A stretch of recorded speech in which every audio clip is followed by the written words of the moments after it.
17 में 2017 में ग्रीस ने यूरोपियन यूनियन का एक जो उनका प्रस्ताव था, रेजोल्यूशन था, चाइना को ह्यूमन राइट वायलेशन पे क्रिटिसाइज करने का, वो रेजोल्यूशन पास नहीं होने दिया था। ग्रीस ने जो है उसको वीटो किया था due to this investment. Number 2, उसके बाद हंगरी और ग्रीस सेम चीज है।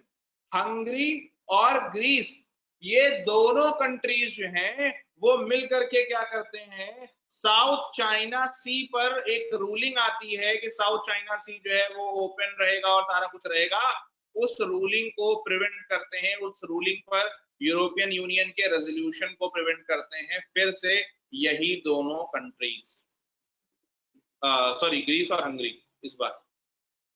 यानी कि आप एक चीज समझिए कि चाइना, खैर क्या समझिए मैं बताऊंगा।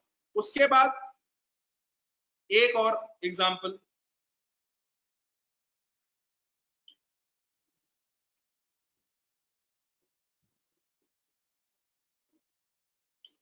दो 2015 से 2016 के बीच में, 2015 से 2016 के बीच में चाइनीज एफडीआई यूरोप में 77% बढ़ती है। 2015 से 2016 के बीच में चाइनीज एफडीआई यूरोप में 77% बढ़ती है। मैं अभी कुछ कह नहीं रहा हूं, मैंने कुछ नहीं कहा अभी, ठीक है। तीसरा एग्जांपल, चाइना जो है वो फिलीपींस और कंबोडिया में, चाइना जो है वो फिलीपींस और कंबोडिया में खूब सारा इन्वेस्टमेंट करता है और उनको ये कहता है कि आपके जो यूनाइटेड स्टेट्स के साथ में टाइज हैं, उन टाइज को आप एक बार रिव्यू करिए। क्यों? क्योंकि चाइना का ये मानना है कि एशिया का जो सिक्योरिटी कंस्ट्रक्ट है, एशिया का जो सिक्योरिटी का अरेंजमेंट है, that is not right, that is not suited to China's future rise in the power and also the ancient history। क्यों? क्योंकि एशिया में एक बड़ी इंटरेस्टिंग सी चीज है, इंटरेस्टिंग तो क्या ही चीज है, क्या आप यहां से शुरू करिए मिडिल ईस्ट से, ठीक है, और आप जो है वो इंडिया, ये इंडिया फिर वही है, गुस्से में इधर निकल जाता हूँ। अब देखो देखो, अरे अभिषेक जी क्या कर रहे हो यार, मोटिवेट करो जनता को थोड़ा, गूगल गूगल अब हमारे देश का भी बने, कब तक ऐसे सब चलाते रहेंगे हैं? देखो देखो, वही मतलब ही नहीं, लेना ही देना नहीं, कुछ भी ले यार, वना चलाना पड़ेगा।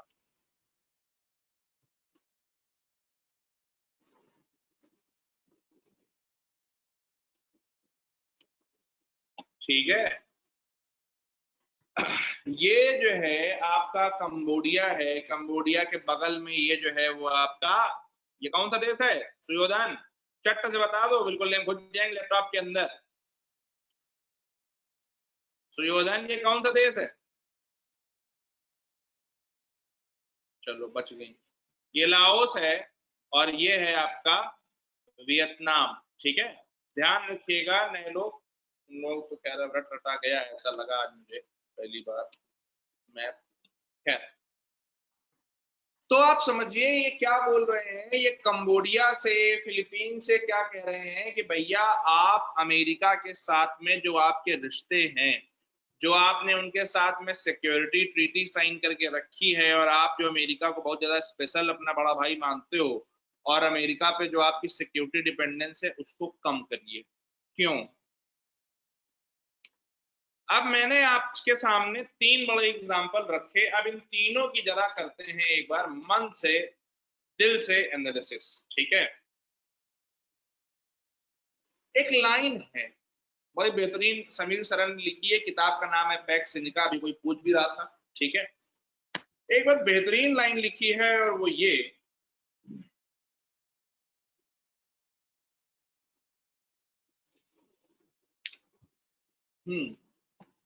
चाइना फॉर्मली बिलीव, चाय का नाम न लो, अभी हमारे यहाँ बन नहीं सकती, लड़के हैं नहीं, तलब लग रही है। ये यार तुम लोग यार मतलब तुम लोग चक्कर में आधी क्लास हम किसी को भेज नहीं पाते हैं। वो मैं चाय और दालमोट नमकीन समोसा दुनिया जहाँ बातें करते हो, हमको भी फंसा लेते हो।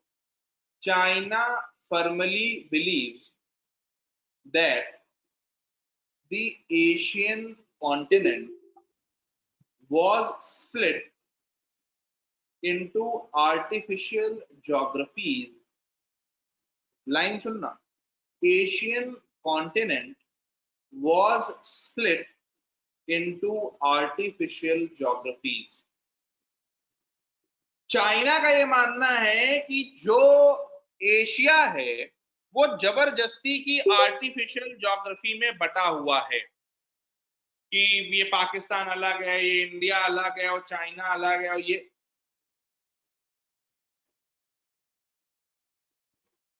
और एक इंटरेस्टिंग पॉइंट है यहाँ, सेम चीज हमारे प्रधानमंत्री भी मानते हैं कि एशिया जो है वो आर्टिफिशियल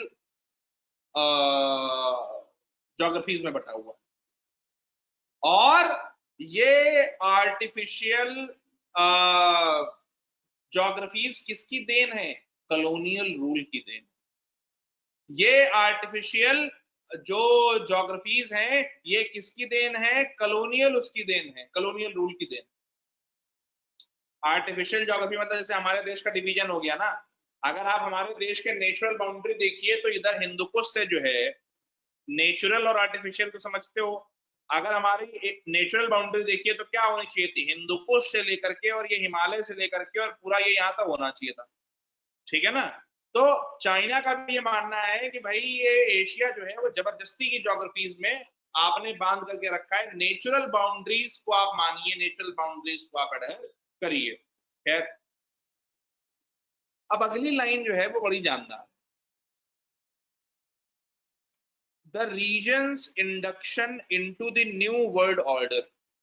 द रीजन्स जो हमारा एशिया है, इसका जो ट्रांस अटलांटिक वर्ल्ड ऑर्डर था, उसमें जो इंडक्शन हुआ, जो इंडक्ट हुआ, या इंडिया जैसे यूनाइटेड नेशंस में गया या चाइना जो है वो यूनाइटेड नेशंस में गया, ये जो इंडक्शन था, this was through the process of colonialization. यानी कि हम कॉलोनाइज थे, हम ब्रिटेन की कॉलोनी थे, उन्होंने इंडिपेंडेंस दी, उन्होंने हमको जो है वो उस कंस्ट्रक्ट में, जो ट्रांस अटलांटिक कंस्ट्रक्ट था उसमें उन्होंने हमको जगह दे दी, लेकिन वहां पर कभी भी हमको राइज करने का या हमको लीड करने की जो अपॉर्चुनिटी थी नहीं थी।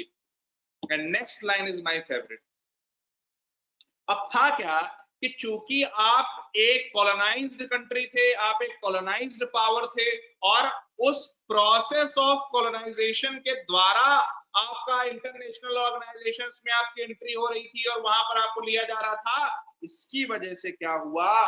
Leaving very little room, I repeat, leaving very little room for its cultural, philosophical, political, and strategic thought to influence the international system. यानी कि चूंकि आपकी जो एंट्री वर्ल्ड ऑर्डर में है वो किसी दूसरे इन्फ्लुएंस के कारण हुई है, तो वहां पर आपका अपना इंडिजिनस थॉट, इंडियन थॉट या चाइनीज थॉट या थर्ड वर्ल्ड कंट्रीज के जो उनका फिलोसॉफिकल कल्चरल इंपैक्ट होना चाहिए था, पॉलिटिकल स्ट्रेटेजिक इंपैक्ट होना चाहिए था, वो इंपैक्ट वहां पर नहीं था। और इस इंपैक्ट के ना होने की वजह से ही it was always perceived by the west that east is taken for granted. आप तो ऐसे ही भेड़ बकरी हैं, आपको तो सर लीड करना आता ही नहीं है, आप करेंगे क्या? सारा इंटरनेशनल ऑर्डर तो हमने खड़ा किया है। Because there was very little exposure for Indian thought और the any other thought, and one more thing, no serious attempt was made from our side too. No serious attempt was made from our side too, है ना, जिसकी वजह से जो है वो आपको रिप्रेजेंटेशन उस तरीके का वहां पर नहीं मिला। 2 मिनट में जरा दूसरे विषय पर जाना चाह रहा हूं, जरा एक बार इसको देखना। ये जो इंडिया का मैप सामने आ रहा है, ये बड़ा क्लियर सा क्या इंडिकेशन नहीं है कि कहां पर कौन सी क्रॉप पैटर्न हो सकती है।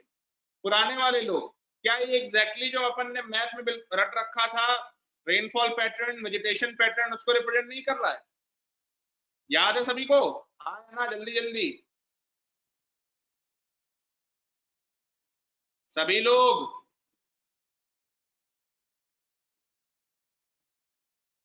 भाई नए लोगों के लिए एक चीज ध्यान रखिए, जो भी नए लोग हैं, कितने लोगों ने एटलस खरीद रखा है?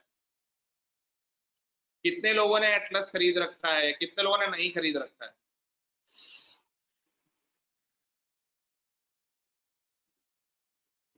जिन्होंने एटलस खरीद रखा है वो कल क्लास में आने से पहले, कल क्लास में आने से पहले एटलस में रेनफॉल पैटर्न, इंडिया का एनुअल रेनफॉल पैटर्न और इंडिया का वेजिटेशन पैटर्न देख करके आएंगे। इंडिया का रेनफॉल और वेजिटेशन कल देख करके आएंगे। मैं पूछूंगा, जो नहीं बता पाया क्लास से भगा दूंगा, ठीक है? बहुत गंभीरता से लिया करिए मुझको, बहुत ज्यादा गंभीर व्यक्ति हूँ, मजाक नहीं कर रहा हूँ, मैं सच में हटा दूंगा, ठीक है? आगे तो हाँ, कहानी पूछेंगे वे तुमसे, है क्या? कहां से रंगा के आए हो तुम?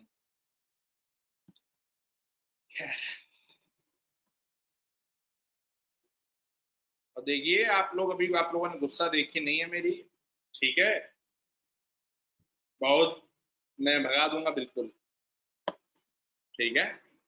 आगे, खैर, तो अपन क्या बात कर रहे थे? अपन ये बात कर रहे थे कि हमारा जो इंडिजिनस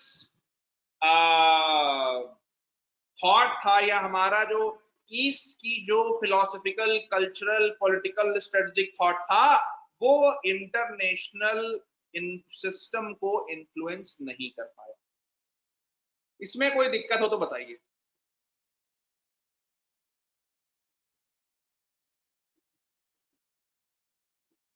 ठीक है सब कुछ अभी तक? राइट। अब जरा अगली लाइन समझिए। आप एक चीज ध्यान दीजिए, इंडिया में या एशिया में हमने इजराइल पढ़ा, हमने बेल्फोर डिक्लेरेशन देखा, हुसैन मैकमहन करस्पॉन्डेंस देखा, हमने गिलगित बाल्टिस्तान पढ़ा, गिलगित बाल्टिस्तान में हमने जो मेजर ब्राउन था उसका रोल देखा। हम आगे पढ़ेंगे, कुछ लोग जानते भी होंगे, हिस्ट्री में मैंने कहानी सुनाई है, लॉर्ड माउंटबेटन का रोल हमने पार्टीशन के दौरान देख रखा है, इंडिया और पाकिस्तान का जो पार्टीशन हुआ। फिर हमने अफगान वॉर्स में, अफगान में हमने देखा था कि जो है किस तरीके से शुरुआत में ब्रिटेन जो है बार बार वहां पर रशिया को और इसको करने के चक्कर में अफगान को इंक्रोच कर रहा था। यानी कि आज एशिया में जितने भी रीजनल या कम्युनिटी डिवाइड हैं, आज एशिया में जितने भी रीजनल या कम्युनिटी डिवाइड हैं, that are by product of colonialism, European colonialism, ठीक है? चाहे वो हिंदू मुस्लिम का हो, चाहे भारत पाकिस्तान का हो, जो भी इस तरह की चीजें हैं, that are a by product of colonialism. यानी कि for a long long time colonialism had a profound impact on the life of the East। यहां तक कि कुछ लोग तो ये भी कह देते हैं कि एक्चुअली जब कॉलोनाइजेशन खत्म हो रहा था तो पूरे वर्ल्ड में कॉलोनाइजर्स ने जिस भी कॉलोनी को छोड़ा तो वहां पर कुछ ना कुछ कंफ्लिक्ट पैदा करके छोड़ा, जिससे कि आगे के बहुत लंबे टाइम तक ये अपना आपसी मुलझे।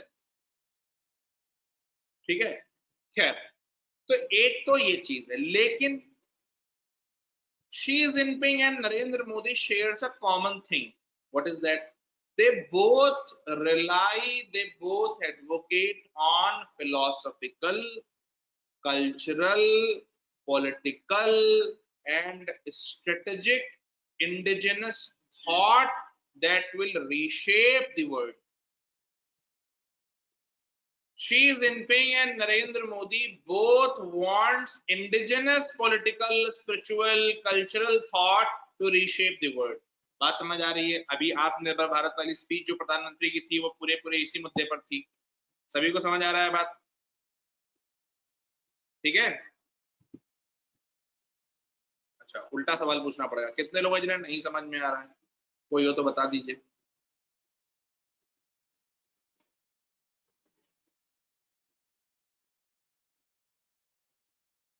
राइट।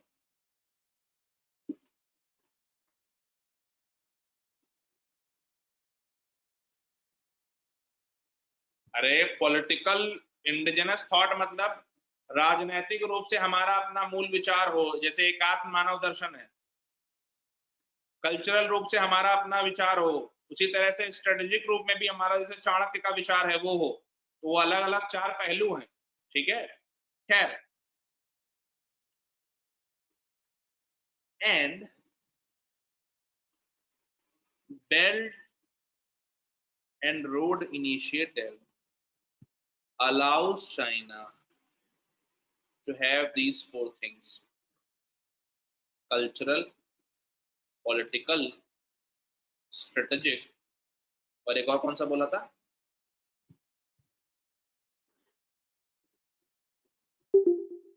चार बोले था ना? Philosophical, right.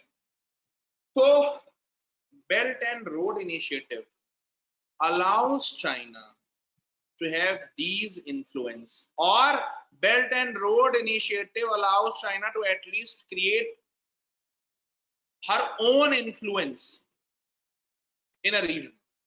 बात समझ आ रही? नंबर 2, एक तो ये बात हो गई जो मैं आपको बताना चाहता था।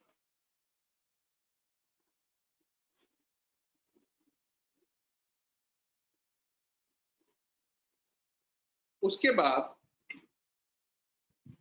एक बात मुझे और बताइए जरा, आप जो है वो कहते हैं कि हम यहां से, कर्सर सभी को दिख रहा होगा, यहां से और यहां तक, मतलब एक पूरा फ्रेम ग्लोब का कवर करना, यहां से और यहां तक, यानी कि शंघाई से साउथ चाइना सी होते हुए, सुएज कनाल होते हुए यूरोप तक, और फिर यहां से और पूरा सेंट्रल एशिया यूरोप होते हुए यहां तक।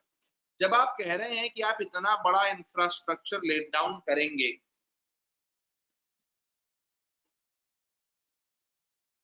और सबसे गजब की चीज ये है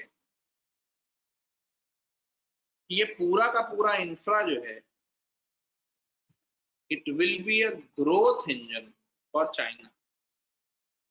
It would be a market of Chinese products. तो मतलब क्या हुआ कि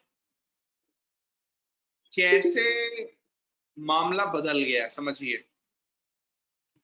10 साल पहले तक वेस्ट को ग्लोबलाइजेशन चाहिए था, वेस्ट को इंटरकनेक्टेड इकोनॉमी चाहिए थी, और तब चाइना अपने डोमेस्टिक डेवलपमेंट में लगा हुआ था। अब चाइना जब डोमेस्टिकली डेवलप हो गया है और वो इस इंटरकनेक्टेड वर्ल्ड में अपनी छाप छोड़ना चाहता है, या अपना इसको पूरा अंदर लेना चाहता है, तब वेस्ट को बात समझ में आई। तो अब उन्हें इंटरकनेक्टेड वर्ल्ड नहीं चाहिए, अब उन्हें प्रोटेक्टेड वर्ल्ड चाहिए, रेज्ड बाउंड्रीज चाहिए। लेकिन बात यहां नहीं रुकती है। एक चीज और समझिए, ये जो पूरा का पूरा नेटवर्क बना है, ये किस पर डिपेंड करेगा? चाइनीज गुड्स एंड सर्विसेज पर डिपेंड करेगा। उसके अलावा जो चाइना का नई टेक्नोलॉजीज में एक्सीलेंस है, चाहे वो 5G हो, चाहे आर्टिफिशियल इंटेलिजेंस हो, ये दोनों में जो चाइना का डोमिनेंस है, वो इस नेटवर्क को और ज्यादा पावरफुल और दुनिया को चाइना पर और ज्यादा डिपेंडेंट बनाएगा। मेरी बात समझ आ रही है या नहीं?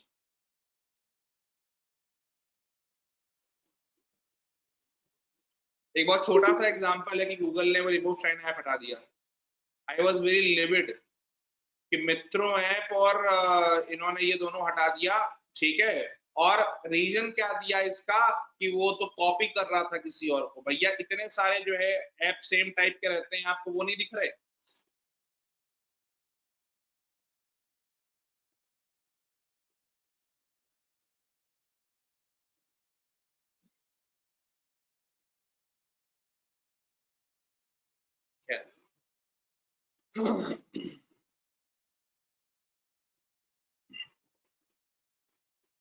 और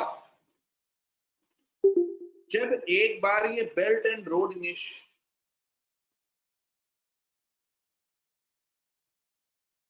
एकदम सही, ठीक है, एकदम सही।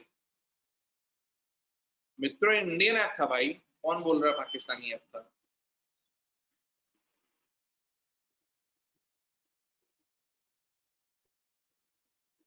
रैपको रैपरो किसी बंदे ने बनाया था भाई।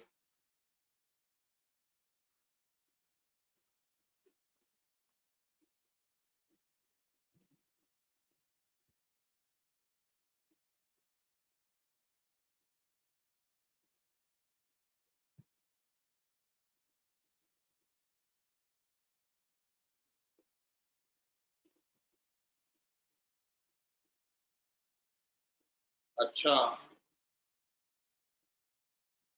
किसी इंडियन ने इसको नाम दिया है मित्रों, और ये डेवलप पाकिस्तान में हुआ है भाई साहब। समझ है, मतलब बड़ा सोफिस्टिकेटेड मामला चल रहा है? नाम इंडियन है, पाकिस्तानी गजर, खतरनाक। ये तो उस वल्चर से भी ज्यादा खतरनाक है। बाप रे। चलिए, तो खैर आप एक चीज समझिए कि जब यहां पर इस तरीके का नेटवर्क बनेगा तो it would allow China to cement its influence in the Asia. It will allow China to cement its relations, its influence in Asia. लेकिन the best thing is about China,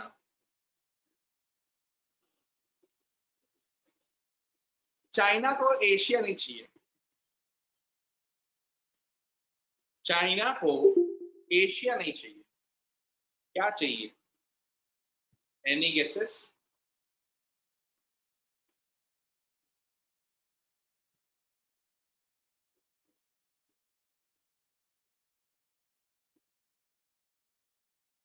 थोड़ा क्लोज तो पहुंचिए Abhishek ji.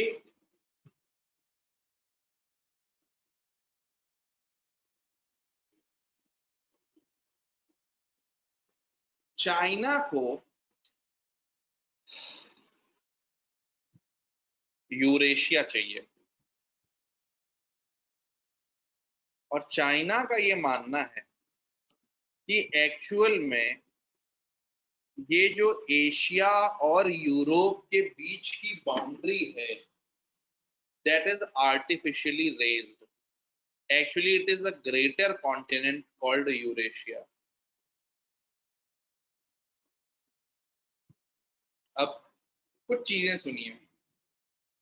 European union का largest exporter China, सबसे ज्यादा जो export European union में करता है, वो चाइना की जो टॉप एक्सपोर्ट मार्केट है वो यूरोपियन यूनियन है। और चाइना के जो प्राइम सोर्सेज इंपोर्ट होते हैं वो भी यूरोपियन यूनियन से होते हैं। आपको लग रहा होगा अच्छी बात है, ट्रेड कर रहा है। चलिए मैं वो लाइन लास्ट में बोलूंगा। तो चाहता क्या है चाइना यूरोपियन यूनियन के साथ में? क्या सिर्फ ट्रेड करना चाहता है? नहीं, चाइना जो है वो यूरोपियन यूनियन में खूब खाउक के इन्वेस्ट करना, बहुत तगड़ा। मैंने आपको बताया कि इस समय पर 2015 से 2016 के बीच में एक साल में चाइना की जो एफडीआई है वो 23 बिलियन से 35 बिलियन हो गई। अकेले यूरोपियन यूनियन में। अब यहां पर आती है एक चीज, क्या वो यूरोपियन यूनियन में किन चीजों में इन्वेस्ट कर रहा है? वो इन्वेस्ट कर रहा है हाई टेक्नोलॉजिकल सप्लाई चेन्स में, कॉर्पोरेट और बिजनेस नो हाउस में, ठीक है। इससे होता क्या है, जब वो यूरोप में इतना इन्वेस्ट कर रहा है और वहां से बहुत एक सोफिस्टिकेटेड मॉडर्न सिस्टम्स अपने यहाँ ले रहा है, या वहां पर उसकी जो कंपनीज हैं वो यूरोप में ऑपरेशंस कर रही हैं, that creates brand China. And this is China's attempt to move from jeans to jets। कितने लोगों को बात समझ आ रही है? हाँ बोलो लिपिका। जैसे जो चाइना है वो इंडिया में जैसे चीजें डंप कर देता है और वो वेस्ट में जाके हाईटेक चीजें बेचता है, तो मतलब वेस्ट में और फिर चाइना के पर्सपेक्टिव में डिफरेंस क्या रहा जब वो एशिया की कंट्रीज को इंफीरियर चीजें क्वालिटी बेच रहा है और वेस्ट की कंट्रीज को हायर क्वालिटी बेच रहा है? मैं समझा नहीं, मतलब कि दोबारा। एशियन कंट्रीज जैसे इंडिया को चाइना डंप डंप कर देता है अपनी चीजें, मतलब अपने इंफीरियर क्वालिटी की चीजें बेचता है इंडिया में, और वही यूरोप में जाके वो हाईटेक चीजें ज्यादा बेचता है। तो वेस्ट के पर्सपेक्टिव में और चाइना के पर्सपेक्टिव में मतलब डिफरेंस क्या रहा? भाई आप ये चीज समझिए कि चाइना अपनी मार्केट्स बहुत केयरफुली चूज करता है। और अब मैं अगली लाइन जो बोलने जा रहा हूँ वो तुम्हारी बात का जवाब है। चाइना के लिए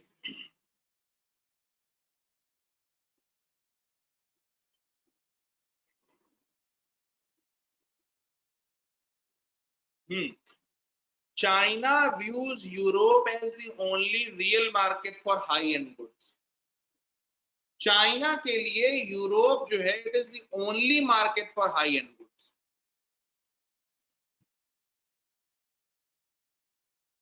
that is why number 1 China jeans से जेट्स की तरफ बढ़ रहा है यूरोप में इन्वेस्ट करके, और नंबर 2 चाइना जेट्स के लिए मार्केट ढूंढ रहा है। कितने लोगों को ये बात समझ में आ रही है जो मैं जीन्स टू जेट्स वाली बात बोल रहा हूँ?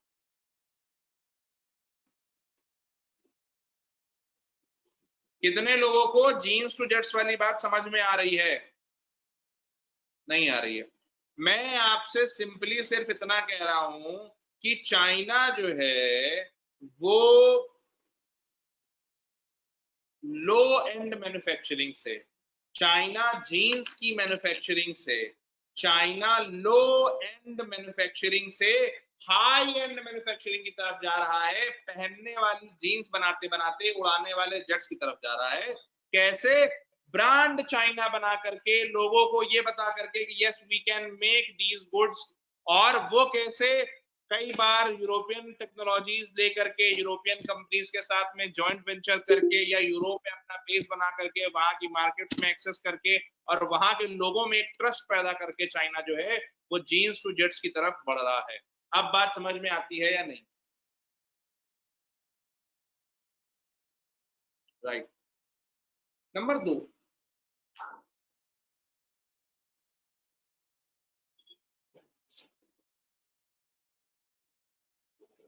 ये चाइना का एक कंसंट्रेटेड बिड है, जिससे कि चाइना अपना जो इंडस्ट्रियल एम्बिशन है, जो जहां पर चाइना जो है अपने आप को लो एंड मैन्युफैक्चरिंग से हाई एंड मैन्युफैक्चरिंग की तरफ ले जाना चाहता है। चाइना उस स्केल की तरफ धीरे धीरे ऊपर बढ़ना चाहता है, using Europe, using European technologies and deepening trade relations with Europe. अब नंबर 1, अभी आपको क्या समझ में आया कि चाइना की यूरोप में जरूरत क्या है? अब ये समझिए कि यूरोप में जाने के लिए चाइना को मेडिटेरियन ओशन में पोर्ट्स चाहिए। यूरोप में जाने के लिए चाइना को मेडिटेरियन ओशंस में पोर्ट चाहिए। तो उसके लिए वो क्या कर रहा है? वो लगातार जो है यूरोप मेडिटेरियन ओशंस में, चाहे इटली हो चाहे ग्रीस हो, यहाँ पर वो पोर्ट एक्सेस ले रहा है। याद है ना, इटली G7 में गया था, उसके अंदर बेल्ट एंड रोड इनिशिएटिव के अंदर में, राइट। तो यूरोप में चाइना को अपना ट्रेड लगातार बढ़ाने की जरूरत है, जिसके कारण चाइना क्या कर रहा है, चाइना जो है वो अपने यहाँ पर इस एरिया में जो है वो एक्सपोर्ट बढ़ा रहा है, ठीक है।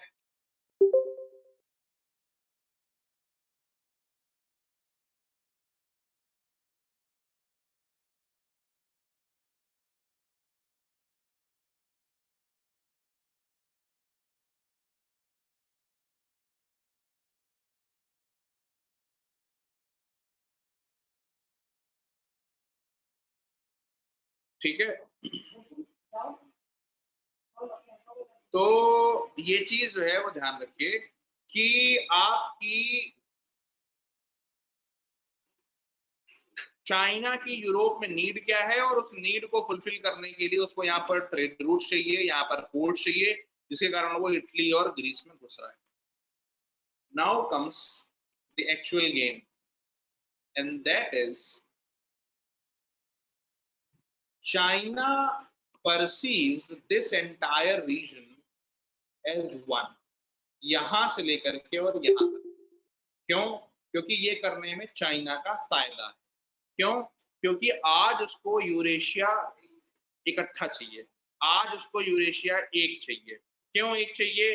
क्योंकि चाइना जो है, जो बॉर्डरलेस इकोनॉमिक सिस्टम चाहता है अपने गुड्स और उसके मूवमेंट के लिए, वो बॉर्डरलेस इकोनॉमिक सिस्टम तब बन पाएगा जब यूरोपियन यूनियन जैसे ट्रेड ब्लॉक्स को डिमिनिश करा जाएगा, जब पूरे एक इंटीग्रेटेड मार्केट बनाई जाएगी। और चाइना को पता है कि यूरोपियन यूनियन में कुछ बड़े प्लेयर्स हैं, ब्रिटेन है, फ्रांस है, जो वेस्टर्न एलाइज हैं, जो टिपिकली वेस्ट का पार्ट है, जो ट्रांस अटलांटिक इंटरनेशनल ऑर्डर का पार्ट है, जो यूएस के कहीं ना कहीं पिछलग्गू हैं। तो चाइना को मालूम है कि यूरोपियन यूनियन अगर मजबूत होगा, यूरोपियन यूनियन स्ट्रांग होगा, तो वो चाइना के लिए कभी भी मार्केट्स नहीं खोलेगा। क्यों? क्योंकि वो वेस्टर्न इन्फ्लुएंस में रहेगा। तो चाइना का नेक्स्ट मूव क्या है? To break weaken the European Union. कितने लोगों को समझ में आएगा?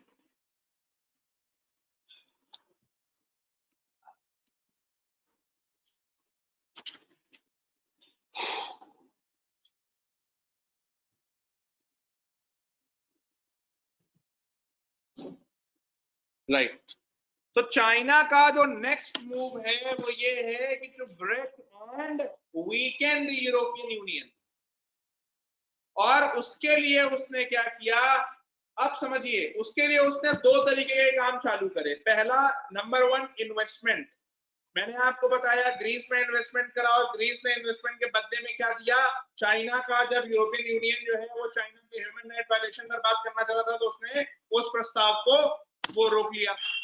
और फिर जब साउथ चाइना सी पे जो रूलिंग हुई उसको इम्प्लीमेंट कराने की बात आई, और उस पर यूरोपियन यूनियन ने वो बोला, उसको भी रोक लिया चाइना, ग्रीस और उसने मिलकर के।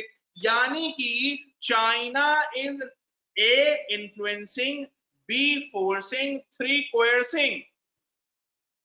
इन्फ्लुएंस, फोर्स, कोयर्स, तीनों तरीके चाइना अपना रहा है, using its own economic power. यानी कि there is a clear relation between the economic might which leads to huge political capital in the Europe and the rest of the world. हाँ या ना?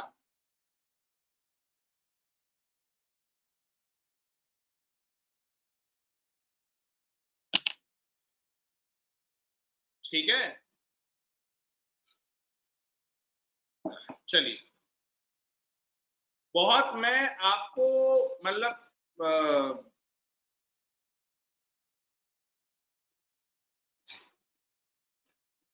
एक बहुत, मैं पूरा प्रोसेस आपको समझाना चाह रहा हूं आपको कि कैसे कोई कंट्री राइज कर रहा है और उसमें गलत तरीके क्या है।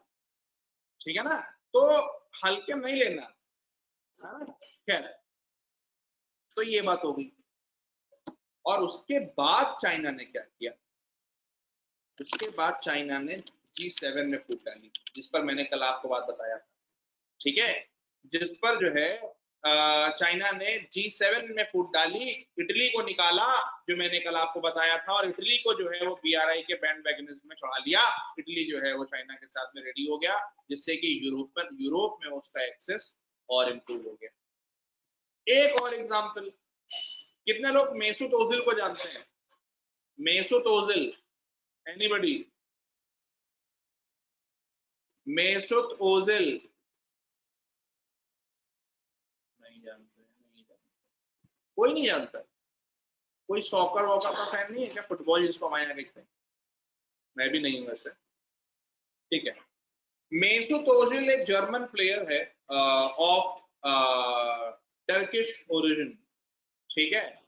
एंड मेसूत ओजिल ने जो है वो जर्मनी की टीम से इस्तीफा दे दिया था, ये बोल करके कि हमारे साथ में जो है वो नक्सल कह रहा हूँ, नक्सल चढ़ा है मेरे दिमाग में, नस्ल भेदी व्यवहार हो रहा है, ठीक है, और रेसिज्म हो रहा है हमारे साथ में, और ये बोल करके, और बहुत बड़ा प्लेयर था वो, तो बहुत महंगा, मतलब क्या, तो वो बिलियन विलियन में डील चलती है ना, वो मतलब एडिडास और नाइकी और इधर उधर, और ये क्लब वो क्लब, जो भी इनका राजनीति रहती है, जो भी रहता है, हमें ज्यादा जानकारी नहीं है।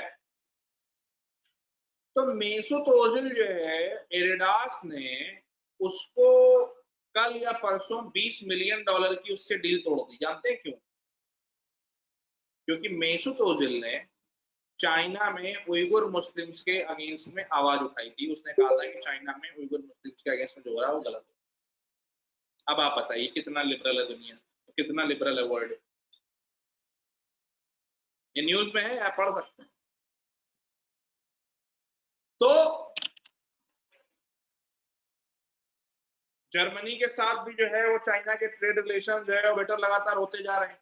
जर्मनी भी नहीं चाहता है कि जो है हम इस तरह की अननेसेसरी कंट्रोवर्सीज में फंसे, और एडिडास जो है वो जर्मनी का बहुत बड़ा जायंट है, चाइना में उसकी बहुत ज्यादा सारा जो उसका मैन्युफैक्चरिंग वगैरह है वो चाइना में ही है।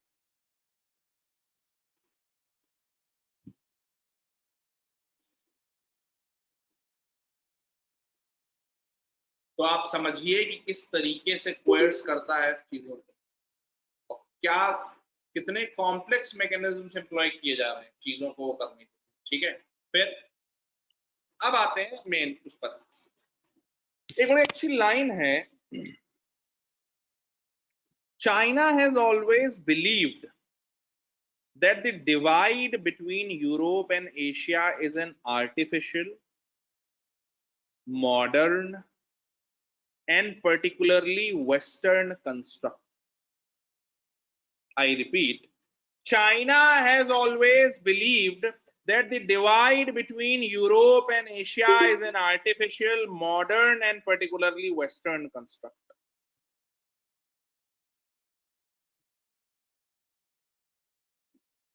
और फिर चाइना वो अचीव करने की कोशिश कर रहा है जिसको लेकर के अभी तक किसी ने सोचा नहीं, अटेम्प्ट नहीं किया, that is merging two continents and trying to at least define, perceive, and manage a larger Eurasia. Define, conceive, and then manage a larger Eurasia. क्यों? क्यों? क्योंकि चाइना का पूरा गेम टिका हुआ है इंटरडिपेंडेंट इकोनॉमी पर।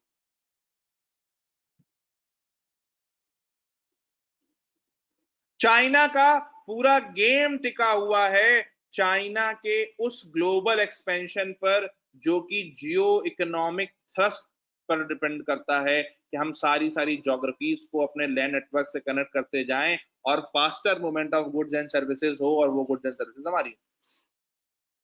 China want to diminish, erode these geographical constructs, not only geographical constructs। एक बहुत बेहतरीन लाइन इसमें लिखी है, ठीक है, China seeks to erode independent regional formulations and identities. China seeks to erode independent regional formulations and identities. Independent regional formulations जैसे European Union, यानी कि जिसमें हम नहीं होंगे उसको खत्म कर देंगे और अपने लिए हम नया इंस्टीट्यूशन बनाते फिरेंगे। एससीओ बना लिया, ये बना लिया, वो बना लिया, वो हम करते रहेंगे।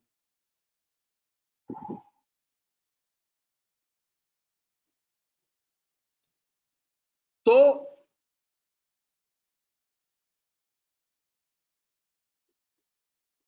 एक टाइम था डेंग जाओपिंग का जहां पर चाइना की फॉरेन पॉलिसी क्या थी? Non interference in others matters. जहां पर चाइना की फॉरेन पॉलिसी क्या थी? Non interference in other matters. और आज क्या हो गई है? आज जो है वो it uses diplomatic and economic pressure to conceive और coerce states to sign on to its geopolitical propositions. यानी कि आज चाइना जो है वो पूरी दुनिया के नेशंस को अपनी इकोनॉमिक पावर से अपनी बात मानने पर मजबूर कर देता है। और एक ऐसे टाइम पर जहां पर जो चाइना ये सोच रहा है, पंचशील डेंग के टाइम पे ही था, नहीं पंचशील माओ के टाइम पर, ठीक है, एक ऐसे टाइम पर जहां पर चाइना इस तरीके का एक इंटीग्रेशन करने का सोच रहा है, वहां पर लाइन ध्यान से सुनना, जहां पर चाइना एक इतना बड़ा इंटीग्रेशन सोच रहा है, वहां पर China simply can not allow any regionalism to distract itself from any this objective. China cannot allow regionalism to distract itself from the objective.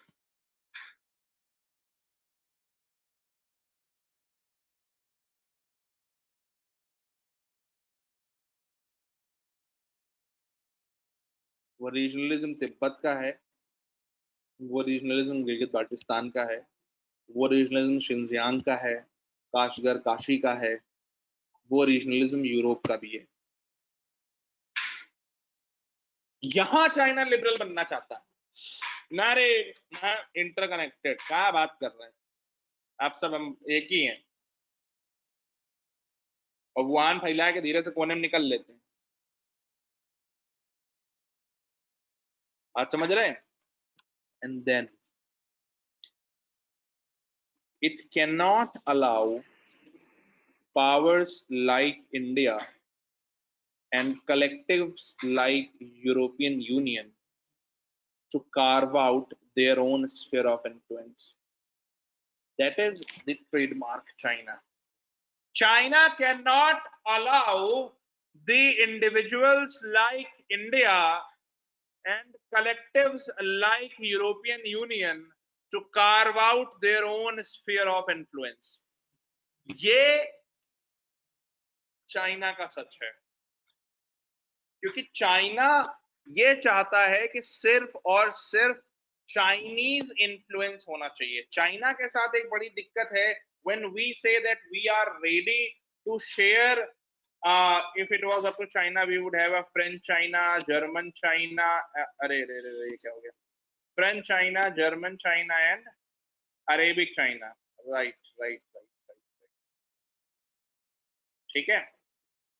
Now एक चीज और, यूएसए ने जो है वो क्या किया था,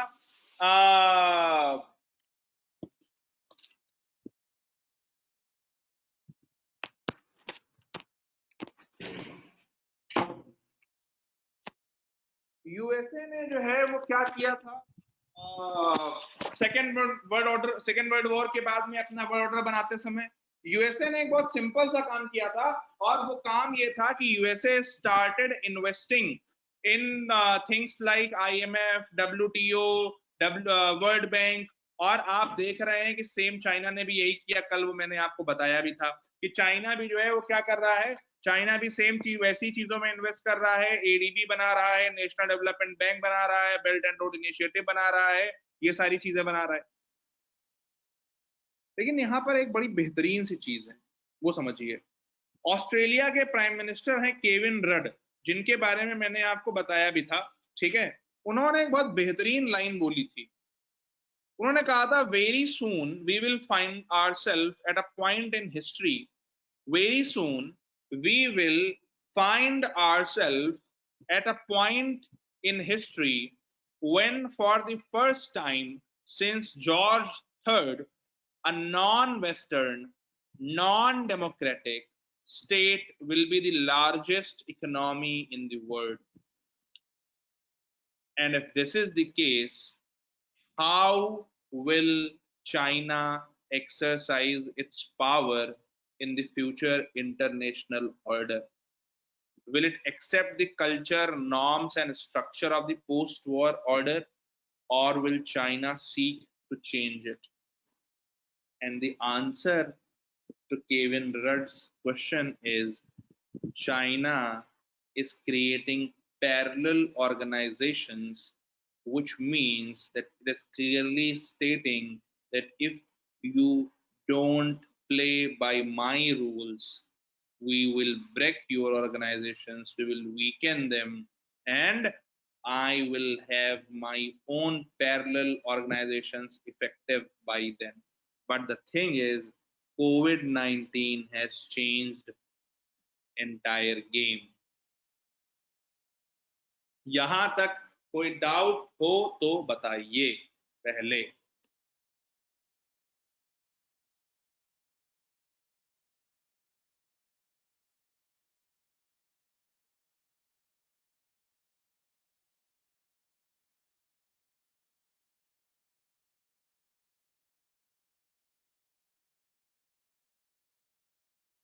सभी लोग, कोई समस्या हो तो बताइए जल्दी जल्दी जल्दी जल्दी जल्दी जल्दी।